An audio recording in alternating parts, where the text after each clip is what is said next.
webinar on understanding and responding to federal requests for proposals. Of course, it was $1 billion market. Now it's up to $1 trillion. So I'm happy to be here this morning on behalf of the Maryland PTAC. So a little bit about CMC. Let's talk about that. Let's go. Kind of based our services and our support of small businesses based on the 5 P's of business growth. And those items are prospects, pursuits, proposals, processes, and performance. And engagement through virtual events such as FedCon huddles and events with the Maryland PTAC, such as this webinar. So again, I'm happy to be here this morning. Hopefully some of the things that you guys hear me talk about will spur some, innovation in you in terms of reaching out and getting those opportunities submitted. And so that leads me to the purpose. What are we here for? So we want to get a better understanding of the federal contracting space and then determine how can we maximize business growth through responding to RFPs, not just through responding, but making sure that we are responding effectively and efficiently. And then understanding as we obtain these contracts, how do we keep them? And then how do we grow these contracts organically? And so again, look at your company capabilities and know your core capabilities. Know what services that you're going to provide to your customers. So if you're more in the environmental space, don't go into the painting or the electrical. Kind of stick to what you know and what your past performance can actually support. And then mapping those core capabilities to your NAICS codes, ensuring that if you're providing IT services, making sure that you are aligning those core capabilities with the NAICS codes that the government recognizes.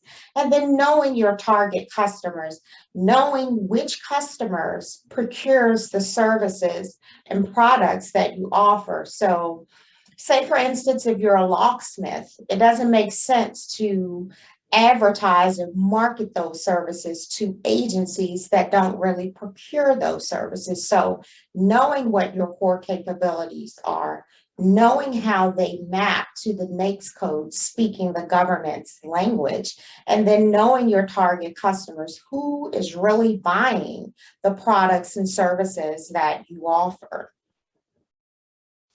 And so that brings us to this opportunity marketplace. And we're going to break these out into 3 separate categories. So we're going to look at it from a federal perspective, state and local, and subcontracting. So in terms of federal, the government spent about $9.2 trillion in 2021 on products and services. And most of these opportunities are released on sam.gov. It was formerly FBO, but now everything has moved to sam.gov. And then another aspect is just being aware of some of the small business programs that the government has. And so they also have an overall small business goal of about 23% of contracts awarded has to go to small businesses. And then within that, they have some set aside goals as well, where 5% goes to women-owned small businesses, 3% to service disabled veteran-owned small businesses, 5% to your small disadvantaged businesses, and then 3% to your hub zone, historically underutilized business zones. And then looking at state and local, so if you're from New Jersey, Pennsylvania, Tennessee, look at their bid boards to see what opportunities they're offering. So definitely consider state and local opportunities as well as the education. That's something else that gets overlooked. Look at those as well. For the state of Maryland, we kind of have Emma here, and that's the eMaryland Marketplace Advantage, and that's the bid board. That's where primarily all of the bids are placed. And then do a little research to see what agencies are buying your products and services using that Maryland Transparency Portal, which kind of outlines what vendor payments were made for a specific time period. 32.9 is the 2020 number based on that portal. And then being aware of the small business programs at the state and local level. And I've listed some of the programs here for the state of Maryland, the self-certification of being a small business, where you have 15% of procurement expenditures set aside for small businesses. And then the flagship Minority Business Enterprise Program, which is kind of a formalized certification in the state of Maryland, being certified as a minority business enterprise. And then, of course, you have your veteran on, where you begin with the VA first and then come over to the state of Maryland and begin submitting your application to obtain that designation. And then, of course, subcontracting opportunities, where you are identifying opportunities with other businesses. And that may be you find an opportunity, you have all the quals, but you kind of need another company to come behind you to support you in capabilities and past performance. And so you would partner with that particular company to try to win that work. So always keep that avenue open, because sometimes the subcontracting opportunities can be used as that past performance to help you get some more prime contracts. And so that leads me to the story of, there were two companies, Company A, and the business development representative was Andrew. And then you have Company B, and that business representative was Bryce. Let's call him Bryce. And so Andrew would get opportunities from all three of these sources, and he would say, oh, okay, we have 5 out of the 8 capabilities, so we can't pursue that. Oh, our past performance isn't strong enough for this. Oh, where will we find the key personnel? And so as he's reviewing these opportunities, because of one reason or another, they're not pursuing. So then when you look at Company B with Bryce, Bryce is saying, oh, okay, this is a good opportunity, pull from SAM.gov. We have 8 out of the 10. Maybe I can reach into my preferred partner network to see if I have other partners that could help. And then there's maybe a key personnel issue, where you're saying, oh, okay, I'm looking at key personnel. There are some pretty complex requirements. It's going to be hard to find someone with a top secret clearance, CISP, and has a data analytical background using tools such as Tableau and Power BI. So that's kind of a complex set of certs that you're going to have a key personnel or resource to have. And so Bryce is going to look and say, okay, maybe I can bid a person that has most of the quals part of the time, and then maybe bring in someone else that has the Tableau, or using LinkedIn resources, whatever networks you have, to kind of identify that particular individual. And so Bryce is putting in the effort, because he realizes that if you wait for perfect conditions, you're never going to get anything done. And so Andrew is waiting for the perfect opportunity to come by, where he has everything in line, everything lines up, it's a go.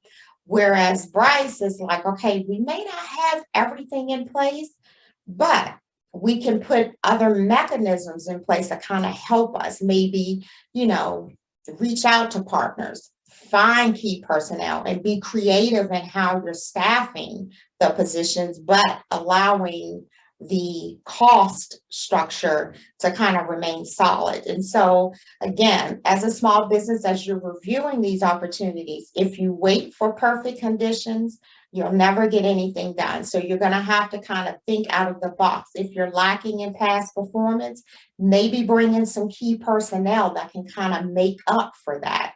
If you're lacking capability, whereas, you have all of the I2 quals, and there's an environmental requirement. Maybe bring in a partner to take care of that particular task area.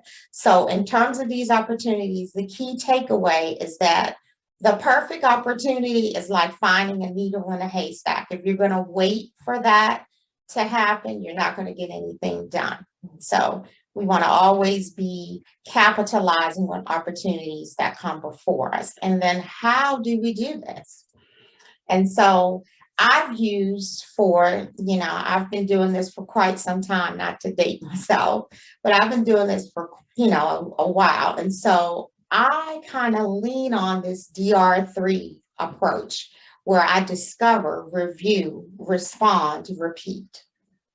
And so I'm doing this consistently as I am looking at opportunities, discovering, identifying those opportunities through those sources that we just talked about, federal, state and local, through subcontracting, maybe even some education organizations, and then determining if that opportunity aligns with the business products and services that you provide, and also does it align with your business goals for that particular year.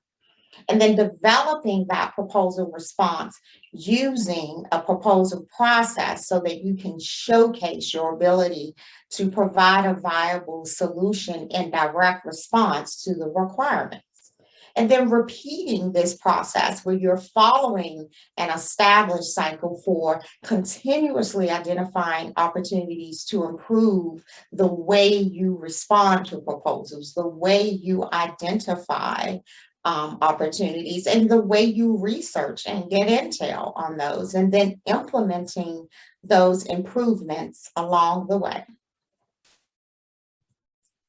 And so when you're discovering these opportunities, if we're going to look at it from a federal government opportunity source, we have several types of requests for services that they put out. And so sometimes you'll see requests for information or market research, and this is just how the government collects information about the available capabilities in the contracting community to support a specific set of requirements. So there is no dollar value right now to this RFI. We're just simply collecting information. And sometimes, and I have to point out with RFIs, for a lot of the 8A companies, if you're familiar with those, an RFI can lead to a direct award. So when we're responding to this, we have to give it the same credence and the same type of consideration that we would for a dollar or revenue generating opportunity. And so moving to the RFQ, request for quote, basically you're soliciting proposals for specific products and services in response to, of course, government requirements. And these come as a result of things as GSA schedules, BPAs, GWACs, IDIQs, those types of things. And so then you have the request for a proposal, which is pretty common. And they're basically soliciting proposals in response to government requirements. So they're kind of looking for a solution. So with the RFI, you're collecting information. The RFQ, you know what you want, and I'm speaking from the government's perspective. You know what you want. I'm going to just ask industry to give me a bid, give me their approach, and then we're going to rate it based on that. Request for proposal, this is where you have the opportunity to provide a solution, maybe put in some innovation opportunities, efficiency and effectiveness, maybe putting in some new processes or presenting some type of technical working group that could potentially be used to kind of advance the government's mission. And those are the three common, the 3 R's as I call them. And then the invitation to bid, this is a sealed bidding method. And basically it's a price shootout, the lowest price wins. And so think of this as a hammer is a hammer. So you might have 20 companies that are selling hammers. The only differentiation that they can make is with price. And so it typically ends up being a price shootout. Now, OTAs, these are kind of overlooked by the small business community, but these are procurement instruments that the government uses for research and development. And there are like 11 agencies that use this OTA. So if you go to sam.gov and do a search on other transaction authority or other transaction agreements, you'll see what's out there. And in terms of the agencies that use this, you have DOD, NASA, DOT, FAA, and then you have DHS, and that's TSA, and the domestic nuclear DNDO, I think that's what it's called. And then you have HHS, NIH, and then energy, the advanced research product, ARPA. So that's an avenue. And then the Maryland PTAC offers a very good program on SBIRs and STTRs. And so with the Small Business Innovation Research, it's innovation R&D. You can have subcontractors on this particular opportunity. And then with the STTRs, you have to be associated with a nonprofit research institution as your partner. So, and these are opportunities for you to shine and maybe present some type of technology or, you know, biomed type of solution to government's problems, such as now COVID would be a good example of that. Some of the AI machine learning as well. And then other opportunities include the subcontracting and again, state and local. And then each type of these requests requires a different type of response. The complexity will probably differ for each one.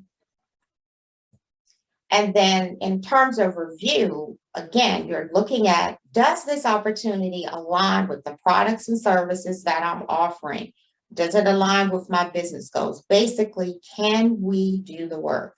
And so when you're presented with these RFPs, the FAR, which is the Federal Acquisition Regulation, on the FedCon side, federal contracting side, typically they give these to industry and they're broken out, of course, by letter A through M. And again, these opportunities are on sam.gov. And so I've listed here all of the different sections that a RFP or RFQ could have. And these sections are mandated by the FAR. Now, I say that with a grain of salt because through the years, sometimes they don't call it Section J. They'll number it, but it'll be attachments and exhibits. So the key here is that you have to read, but all of this information that's listed here, they have to tell you, they give you the information to offer us the basic information, point of contact, type of set aside, the NAICS code that's applicable to the opportunity. They give you the price, the cost, the way they want you to present your price and cost through Section B, supplies or services and price and cost. Section C, statement of work, they're telling you what the requirements are, exactly what they need. Section D, packages and marking. E, inspection and acceptance. F, deliverables and performance. So here they're telling you how you are to deliver the deliverables, whether it's the Word format, Excel, if you have to do a draft and a final, all that information is there, as well as in inspection and acceptance. G is the contract administrative data. H is your special contract requirements. Then you have your Section I, contract clauses, general provisions. J is very important because sometimes they will include your statement of work in Section J. So when you go to Section C, it'll say, see attachment 3 in Section J. So you want to make sure you're reading through that. And then of course, Section K, reps and certs. L and M are very important to the proposal manager. L is going to tell you how you prepare your proposal. Sometimes it's called the ITO, instructions to offerers. So you'll see that as well.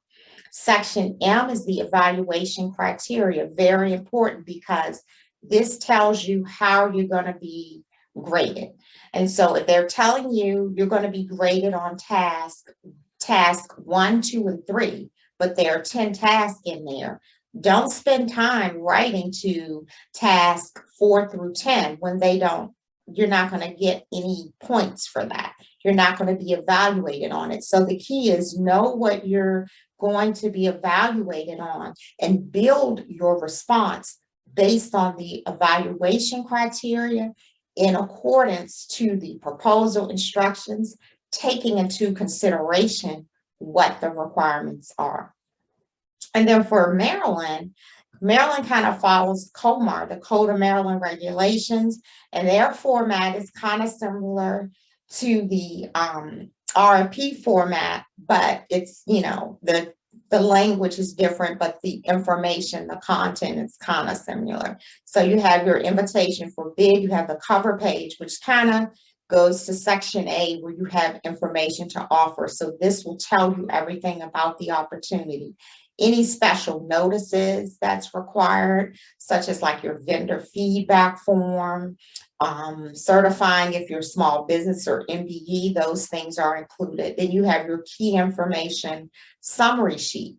And then you go into the numbered sections where you have the minimum qualifications for the offerer, and then sometimes the key personnel is presented here. Your requirements or your scope of work, and then general requirements that the contractor or offerer must have. Then they give you the instructions in section 4. Then they tell you the format. Then they tell you how you're going to be evaluated, and then any attachments or appendices are included. And I've included both websites here where you can go and kind of look at those different formats. Hi, Joe. Yes. We do have a couple of questions regarding Sure. that. The question is, how do you get access to these attachments? Because sometimes they are locked. Do you find that? I have not found any attachments that are like, usually when you go on SAM, say for instance on the federal side, sam.gov, I've seen them refer you to Fed Connect, and then when you go to Fed Connect, you have to set up a username and password, and then you have access to all of them now, to all of the documents. And then also, if you happen to run into an instance where the documents are locked, contact that point of contact that's listed in that document on the actual, because they give you a point of contact. Contact them and let them know this document is locked. Can you, provide the documents or provide guidance on how I can unlock them? And that would be the approach that I would take. I've not run into anything that was locked on my end. Okay, and sorry, what was that website again? Was it Fed Connect? Yes, sometimes it's called Fed Connect, FED Connect, and sometimes they, if you're on sam.gov, they'll send you there. That's one of the websites that, I know FEMA uses it a lot, Energy uses that a lot as well. And then Navy even has its own NECO, NECO, and you have to have an account, username and password. And once you set that up, you have access.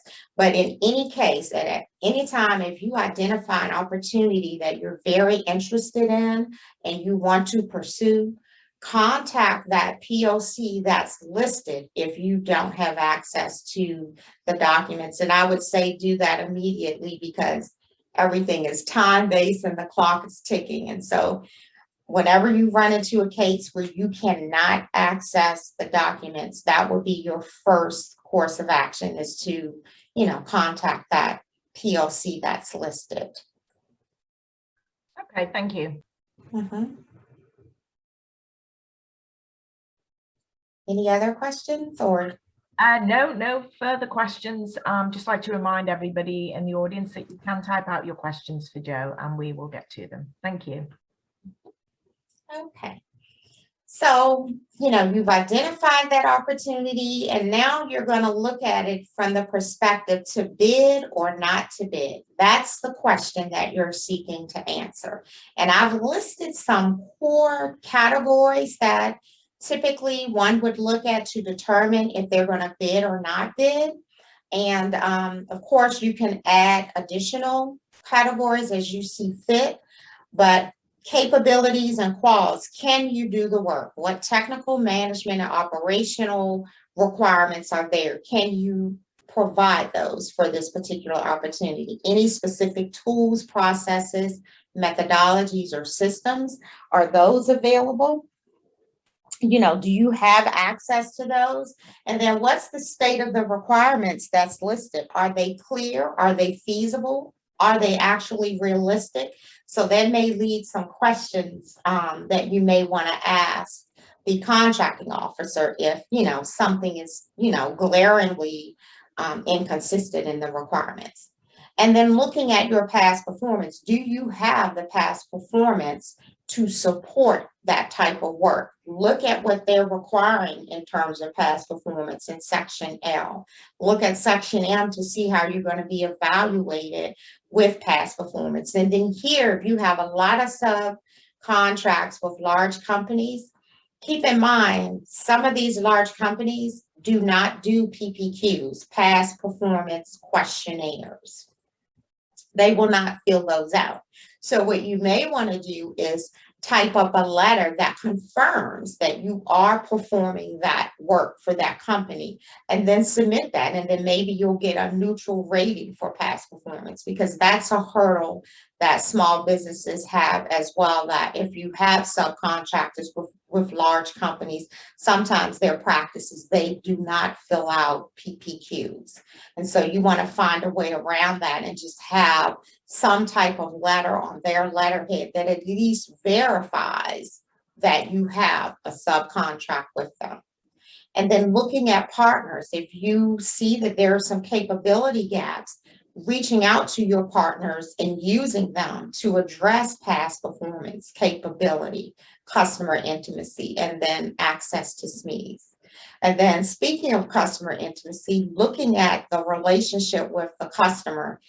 What's your relationship with the customer? And if this is a recompete, what's the relationship or the temperature that the incumbent has with that customer? And then being aware of which decision makers you need to influence. And then again, talking about competitors and incumbents, identifying them, knowing where they stand in the areas of past performance, pricing, capability, and customer intimacy. Knowing again the incumbent's reputation and relationship temperature with the customer. Do they like them, or are they trying to inch them out the door? Then any intel such as pain points, innovation opportunities, challenges, and then key personnel, because they may want to, the government may want to keep specific key personnel, and having that insight will help make your response that much more stronger. And again, looking at your resources that you have to develop the response. Is that time frame realistic? Do I have the proposal resources when it comes to people, tools, and processes? Can I source for that key personnel? Are the criteria for the key personnel, are they kind of difficult to find? You know, are clearances required? And then again, general considerations, looking at that set aside status, knowing what your strengths are when it comes to the requirements, knowing the bogey, what's the price? You know, what price do I have to beat? And then realistic competitiveness. Can we actually compete and win? So sometimes a small business will go after something in full and open, and all of the big companies, the SAICs, the Booz Allens, GDITs, they're going after it. So can you realistically compete against companies such as that? And then being considerate of any organizational conflicts of interest, OCIs, any potential risk and issues. And so once you gather all the information on each of these core areas, then you make your bid no bid decision. And then you move to respond, and knowing who the people are, who's going to be doing the work, who's going to track that opportunity, seeing if any modifications, amendments are released. When are the Q&As released? Who's going to be doing the analysis and getting that information out to the appropriate individuals? How are you going to continue gathering intelligence to increase your win probability, your win position? And then who are you going to have to manage, develop, and submit that proposal response? And then what tools and infrastructure and technologies are necessary for the proposal response? Consider your proposal templates, have those done. Have your content library that you can pull boilerplate text from that, and then of course tailor it to the requirement. Any checklist, such as your production checklist, compliance matrices, document repositories, any collaboration tools such as Basecamp and Teams that you're going to use to help get that response completed. And most importantly, your processes. What process are you going to continuously use to help you identify, qualify, and respond to proposals and ultimately increase your win probability? And is that process tailorable and scalable based on each opportunity? Meaning you don't need to do all of the activities, but you'll still get the same great result regardless of which activities you actually implement in that process. And then getting insight on how you can continuously improve your proposal development efforts. And so building that response, you've identified, you've qualified, so now let's bid. So we need to read, making sure we're reading. We're going to evaluate, strategize, and plan. Perform, this is the content creation phase of activities. Outputs, how are we going to finalize? Notify and submit, discuss lessons learned. Always continuously improve your proposal process. And so let's read. Definitely read all sections of the request. I can't stress that enough. Reading is like very, very important. It's boring stuff sometimes, but it has to be done. Knowing that, you can find specific pieces of information in specific sections. So knowing how to navigate through those sections and following those instructions that are provided when you're building the initial documents. Noting that approach to proposal scoring, which is the evaluation criteria, so that you don't spend time discussing things that really are not relevant, you're not going to be rated on, and then highlighting any important information and noting any questions. And keep in mind that the business development person, the capture person, and the proposal person, they all read that RFP and the associated documents different. The perspective of the BD person may be, what are the requirements? We have the capabilities to do that. Let's move forward. Capture is more or less what kind of innovation opportunities, what challenges can I pull based on the background, purpose, scope of work that's provided. And then the proposal manager is the orchestrator. So they're reading it from the perspective of what the government wants and how can I take what BD's providing, Capture's providing, and the actual solution. How can I orchestrate all of that together to build the response? And then you're going to evaluate, strategize, and plan. So evaluate the requirements, any gaps, partnerships, and win probability. And this is the proposal manager actually doing this. And then strategizing and planning, getting those past performance references templates done, sending out those past performance questionnaires, developing the key personnel requisition so that you can send it to recruiting so they can begin sourcing, pricing, developing target rate cards, identifying any showstoppers, and then of course, developing those proposal assets such as the outlines, supplemental plans, and then developing the writing assignments, the reviewer assignments, and the overall proposal schedule to drive that proposal forward and making sure that you meet deadlines. And I'll give you a bit of advice.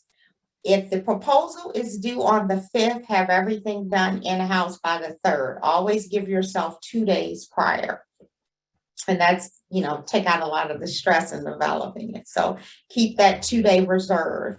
And then conducting the actual proposal kickoff internally and externally if you have external partners. And then content creation, performing that, developing the solutions to the requirements, holding the requisite solutioning sections, and conducting recovery and review activities of the proposal volume. And then looking at overall compliance and assessing that. Are we compliant with the requirements? And then completing an evaluation scorecard, looking at strengths, weaknesses, risks, and deficiencies. And this is important because the government, when you are being evaluated, they're looking at strengths, weaknesses, risk, and deficiencies. So strengths, what are your strengths in regards to the requirements? What are any weaknesses that they've identified? Maybe a key personnel doesn't have enough experience and they see that as a weakness. And keep in mind, any weakness automatically turns into a risk. So that's a risk to the government because you're providing a resource that maybe that have as many years of experience as they'd liked. And deficiencies, what did you not do that we asked you to do in this proposal? So keep those for evaluation criteria in mind. And then looking at the required proposal infrastructure, again, templates. Do you have your content library of text that you use? Any graphics? Any common components such as transition plans, recruitment plans, quality management plans? Do you have your master past performance references completed so that you're not recreating them each and every time? Do you have your preferred partners list and your SMEs, your go-to SMEs? You may need a cyber SME. You may need an AI, artificial intelligence SME. And then what processes and lessons learned, what infrastructure do you have in place for that? And then finalizing those outputs and notifying the team and senior management of that status and then submitting them. And again, focus on strengths because that's what the government is evaluating on. And then discuss lessons learned. Assess that proposal effort. Look at the challenges. Was there an issue with timeliness, an issue with the quality of content provided by specific SMEs? Looking at the successes and improvement actions, assessing those partners and consultants, and then planning for improvements for your next effort. And so here, when we say repeat, you want to repeat this process. But before you do that, look at your key performance indicators, your KPIs. Look at the financial metrics. If you had a goal to respond to 10 opportunities that had a dollar value of 5 million, did you meet that financial metric? Or another financial metric, I want to grow the company by 10 million. Looking at your activities and looking at them from a financial perspective will give you that input for financial metrics, customer metrics, process metrics, and people metrics. And people metrics are important because they are the ones that are interfacing with your clients. So, how do they rate working with the company? What training programs do you have? What's the overall temperature of how they feel for working for your company? And that'll give you insight onto how your people feel about the company and then give you the opportunity to make improvements, which leads us to continuous improvement. Looking at your lessons learned, looking at process improvement efforts. And then when you submit an opportunity and you don't win, request a debrief and use that information to get better. And then I've listed some other analysis that you can conduct as well, but definitely information received from a debrief should definitely be helping you to get better each time. And then we're going to tie it all together. So we talked about the DR3 approach. We discovered, review, respond, and repeat. And then we use the read, evaluate, strategize, plan. Then we have the outputs, we notify and submit, and then we discuss lessons learned. So how does this all tie in to that BD life cycle? So strategic planning, you're setting those goals. So before you even do or implement DR3 approach activities, you want to set those strategic goals for the organization, such as we're going to go after 3 proposals per month. And we want each of these proposals to be at a specific dollar value. So you're strategically planning the roadmap for the organization. And then business development and capture, they're going to be performing identification and intimacy-based activities, and then capture information and investigative-based activities to help reach those strategic goals. So business development is really focused on identifying opportunities, building relationships, nurturing relationships, and overall networking. Whereas capture management is more information and investigative. So we're looking for opportunities to better position the company to win. What do I know about this opportunity that maybe some of our competitors don't know that will help us, win this opportunity? If they know, for instance, that the agency hates Agile, don't speak to Agile in your proposal. If you know that GAO has come out with a couple of findings against that particular agency, kind of implement items in your proposal that will help them resolve that. And then we move to proposal development and management. And this is how we bring it all together. So the key is you can have a strategy, you can have business development, and you can have capture management.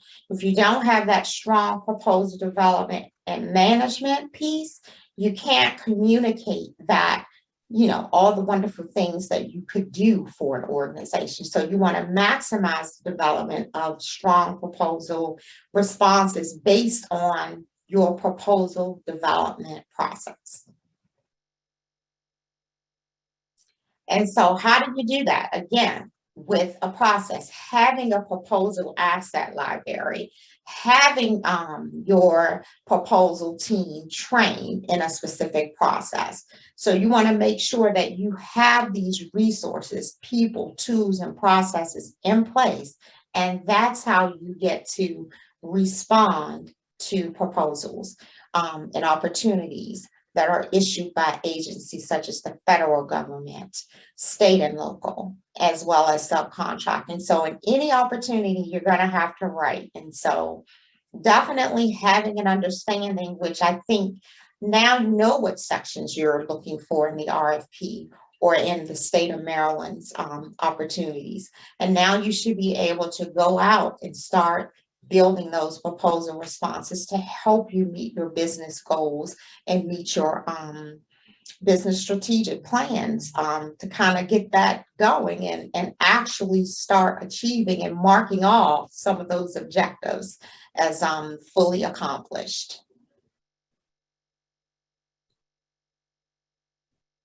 And now I guess I'm open for any questions that you all may have. Thank you, Jo. That was great. Wonderful information. Yes, we do have some questions and we do have 10 minutes left. So if anybody has their questions, please do type them in the chat box. Okay, the first one is, would competitors welcome inquiries to awarded contracts coming up for recompete? And do you have any examples of questions to ask to gain knowledge about pain points? The key for first, let's talk about the pain points. The key for identifying those, look at the Office of the Inspector General of that particular agency, and then you could see the problems that they're having. Go to the GAO.gov, Government Accountability Office, and they also have reports on the pain points. And so then you have, if you have people on the ground, you can find out from them what are some of the pain points. So you're looking at some of the challenges that that agency has. And definitely, like I said, the key areas that you're going to find that is with OIG of that particular agency, and a GAO, looking at the reports that are coming out. They have reports on the management challenges, the technical challenges, information challenges that agencies are having. And you would have to do your research there because the government isn't going to just hand that to you. And the first part of the question? Would competitors welcome inquiries to awarded contracts coming up for recompete? Okay, so are they saying they want to find out contracts that are coming up for recompete? How do they find out? I'm not sure. That question was from Todd. If you'd like to retype your question and clarify a little bit. And while we're waiting for that, we'll go on to the next question.